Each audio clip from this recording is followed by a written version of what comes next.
আমার ঘুমটা তোমরা যদি বলো তাহলে আমি সরিয়ে নিতে পারি। তুমি সকালে আসো কেন কষ্ট করে? আমি সকালে আসি না। কে ডেকেছে? হ্যাঁ, গুটকো চলো। বলছি সুপ্রিম কোর্টে অর্ডারের পর এবার শুনানিতে থাকবেন কি বিএলএরা? বিএলএ ঢুকলেই কি শুনানি প্রক্রিয়া কি মসৃণ হবে? দেখুন, বিএলএরাও সিস্টেমের অঙ্গ, সেজন্য তাদের থাকা উচিত। হাজার হাজার লোক ঢুকে পড়ছে, ঘেরাও করে দিচ্ছে, এটা তো বেআইনি হচ্ছে। কিন্তু যারা সুষ্ঠুভাবে করতে পারবে, যে বুথের সম্বন্ধে ইনফরমেশন দিতে পারবে, কমপক্ষে একজন লোককে অ্যালাউ করা উচিত। তারও তো বক্তব্য থাকে, হয়তো সুপ্রিম কোর্ট সেভাবে করেছেন, এটা সিস্টেমের মধ্যে হওয়া উচিত। উটকো লোক ঢুকে গিয়ে সিস্টেম গন্ডগোল করছে। যদি যারা সরকারিভাবে স্বীকৃত মানুষ, তাদেরকে তো ঢুকতে দেওয়া উচিত, আমার মনে হয় তাতে সিস্টেমে সুবিধা হয়। বলছি অভিষেক কাল হুঙ্কার দিলেন বারাসাত থেকে, বলছে আজ কোর্টে হারালাম, এবার এপ্রিলে ভোটে হারাবো শীর্ষ আদালতের রায়ের পর। যাদের সরকার আসার পর থেকে কোর্টে হেরে আসছে চিরদিন, তারা কোর্টে হারার কথা কি বলছে? কেন ওই কথা না বলে কোর্টকে অস্বীকার করে, সংবিধানকে অস্বীকার করে, নির্বাচন কমিশনকে অস্বীকার করে যারা রাজনীতি করছে, সাধারণ মানুষ আর তার ভাববে উনি চিৎকার চেঁচামেচি করে। বিহারে তো অনেক চিৎকার চেঁচামেচি হয়েছিল, 3-4 জন যুব মেলে 3 ইডিয়টসকে আমরা দেখলাম ওখানে কিরকম হলো, আর পরিণাম কি হলো? যেন অহংকার আর এইসব কথাবার্তা রাজনীতিতে বিভিন্ন চলে। এসআইআরে বিজেপির খেলা শেষ, সুপ্রিম কোর্টের রায়ের পর সভামঞ্চ থেকে মন্তব্য করছে। মানে ঠিক আছে, এইসব হাওয়া গরম করার জন্য, মিডিয়া গরম করার জন্য অনেক কিছুই বলে। এসআইআর বিজেপি করছে না, আমরা চাই এসআইআর ঠিকঠাক হোক, যেটা নির্বাচন কমিশন করছে তার সঙ্গে আমরা আছি। আর সেইটা করতে ওনারা দিচ্ছেন না কেন? এটার ভয়। সত্যের সঙ্গে থাকতে এত ভয় কেন? সত্যকে দেখলে ভয় পান কেন? সত্যের সামনাসামনি করুন না, সারা দেশে সমস্ত পার্টি সহযোগিতা করছে, আপনার কেন করছেন?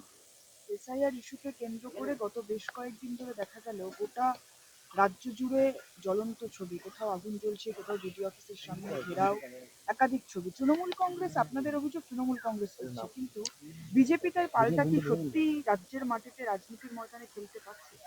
বিজেপি সিস্টেমের মধ্যে কাজ করছে। টিএমসির সব নেতা এমএলএ নেমে গিয়ে গুন্ডাগর্দি করছে, মারপিট করছে, আমাদের নেতাদের মারতে মারতে তাড়িয়ে দিচ্ছে, পুলিশ দাঁড়িয়ে দেখছে। তো এখানে না রাজনীতিক কোনো পরিবেশ আছে, না গণতান্ত্রিক পরিবেশ আছে। পঞ্চায়েত ইলেকশন, মিউনিসিপ্যালিটি ইলেকশন হলে নমিনেশন থেকে নির্বাচন, পোলিং পর্যন্ত ঠিক একই দৃশ্য দেখি আমরা। এবারে এসআইআরই করতে দেওয়া হচ্ছে না। ভারতবর্ষে এসআইআর প্রথমবার হচ্ছে না, এর আগে 11 বার হয়ে গেছে, কখনো এই পরিস্থিতি আসেনি। আর সব রাজ্যে হচ্ছে, খালি পশ্চিমবাংলায় এই পরিস্থিতি কেন হচ্ছে? তার মানে টিএমসি কোনো সিস্টেম না মেনে জোর করে জিততে চাইছে, তখন এই সমস্যা তৈরি হচ্ছে। अब 10वीं और 12वीं के बाद करियर चुनना होगा आसान। Paramedical, aviation, fashion design, graphic designing, hotel management, event management, interior design, beautician और भी बहुत कुछ। अभी जुड़िए SK live career guidance initiative के साथ। संपर्क करें अभी 8768384858। 23 জানুয়ারির মধ্যে স্বপন কামিল্লা খুনের অন্যতম মূল অভিযুক্ত রাজগঞ্জের ভিডিওকে সুপ্রিম কোর্ট নির্দেশ দিয়েছে কোর্টে হাজিরা, নিম্ন আদালতে হাজিরা দিতে হবে যেখানে তার শুনানি চলছে। দেখুন, আইনি প্রক্রিয়া যখন চলছে একটা ঘটনা নিয়ে, সেটা তো আদালতই শেষ কথা বলবেন না। কিন্তু এরকম বহু ঘটনা পশ্চিমবাংলায় হয় যেটা এফআইআর পর্যন্ত নেয় না, এফআইআর করা হয় না, বরঞ্চ পুলিশ উল্টো করে যাতে চাপা পড়ে যায়। তো আদালত কমপক্ষে এটা যে সিরিয়াসলি বিষয়টা নিয়েছেন, মানুষের তো আর আদালত ছাড়া কারোর উপর ভরসা নেই, তো আদালতের উপরে ভরসা রাখতে হবে। বেলডাঙ্গায় অশান্তির কারণে যে কেন্দ্রীয় বাহিনী মোতায়েন করার পরিকল্পনা বা যে মামলা করা হয়েছিল তার আজ রয়েছে হাইকোর্টে, তার শুনানি রয়েছে, কিন্তু আপনি কি মনে করেন শুধুমাত্র বেলডাঙ্গা নাকি রাজ্যের বিভিন্ন জায়গায় কেন্দ্রীয় বাহিনী মোতায়েন ছাড়া বিশেষ করে মুর্শিদাবাদ জেলার যা পরিস্থিতি এখন, ওখানে হিন্দুরা সংখ্যালঘু, তাদের অস্তিত্ব বিপন্ন, এবং ওখানে ঠিক কাশ্মীরের স্টাইলের আন্দোলন বা পরিস্থিতি তৈরি করে, ইট পাটকেল মারা, সরকারি সম্পত্তি নষ্ট করা, পুলিশকে তাড়া করা। দেখুন কাশ্মীরের পরিস্থিতি ঠিক বাংলাদেশের পরিস্থিতি। তো আজ প্রশ্ন উঠছে মুর্শিদাবাদ কি পশ্চিমবাংলায় বা ভারতের মধ্যে আছে বা থাকবে, এই প্রশ্ন। একটা দুটো ছোটোখাটো অপরাধ নিয়ে চিন্তা নেই, কিন্তু সার্বিকভাবে একটা পরিকল্পিতভাবে এই ধরনের পরিবেশ তৈরি করা হচ্ছে যাতে আমাদের মনের মধ্যে শঙ্কা আসছে।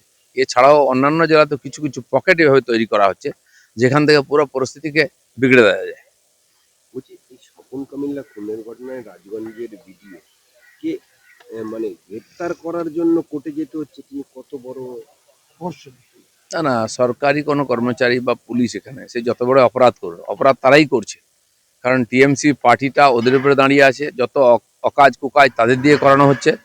ফলে কি হচ্ছে, সমাজের মনের মধ্যে একটা হীনতা চলে আসে যে আর কোনো জাস্টিস পাওয়া যাবে না, এবং ওই কর্মচারীদেরও মনোবল ভেঙে দেওয়া হচ্ছে অপরাধ করাতে, খারাপ কাজ করাতে। তারা নিজের ডিউটি করতে পারছেন না এদের তাবেদারি করতে করতে। সার্বিকভাবে পশ্চিমবাংলা আইন শৃঙ্খলার সমস্যা এবং প্রশাসনিক যে ব্যবস্থা পুরো ভেঙে পড়ছে। এটা ভবিষ্যতের জন্য খুব বড় একটা চিন্তার বিষয় আছে।